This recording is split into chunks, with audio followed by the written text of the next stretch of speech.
This week's episode shows just how much of an impact Yoichiro has on the girls around him when him and Yuyan are being kidnapped by the four guards of the chief. And I'm not sure if that's her name, but that is what she's going under. And what we see is that Saya, she is down over the Hero Club being like suspended on, until Yotaro is back. And Makio, she is down because, yeah, she misses Yotaro because she was looking forward to showing her drawings of, let me see, what was the names? Sunny Lancer, which is inspired by Alice. Then there is Rose Lancer, which is inspired by Yuriko, and Silver Lancer, which is inspired by Sylvia, and also Shadow Saber, which is Yufang. So yeah, so she was down over that. However, even thought what she called Yuriko managed to track down where he has been taken. She still tells them that only her and Sylvia can go because only those two have enough strength to take them on.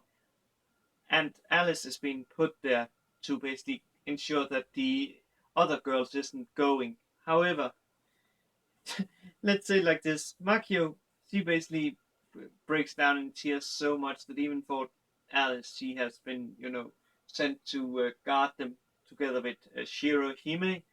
She actually also breaks down, and they then travels to the island. I cannot. What was it? Previous Island, I think it was called. But who is those four guards? We have gotten two of the names. One of them is Dogon, who is a childhood friend of Yotaro, and I'm not sure what weak side he is talking about when he is explaining why he serves the chief. It also seems that he may have feelings towards the chief. I'm not entirely sure, but yeah, that could be it. I could be wrong, of course. And the other is one called Jill uh, Jill Hansen, who yeah, let's say it like this. He must be really strong because, as you see in the thumbnail, Yuriko, she is pissed. She is pissed, and you see how Sylvia basically are like shivering in the corner of that sofa. And yet Gilhan, he just smiles like there's nothing to be afraid of. So yeah, a really interesting episode. And I must say, okay, I think that Yuyan is a girl. And why do I think that? That is because when Yotaro was in the shower, he Yuyan came to the. He was also in the shower, or her, depending on, of course, if she is a girl. And he was like blushing and being. It seemed like he was embarrassed by him being seen by Yotaro. And why would a guy be embarrassed by being seen by another guy? Unless, of course, it's yaoi, but it doesn't seems like this show is a yaoi show. So yeah, that's the only logical explanation I can find about it. And also, Chief, those muscles, man. I'm happy for that censoring for once, because that that's I really.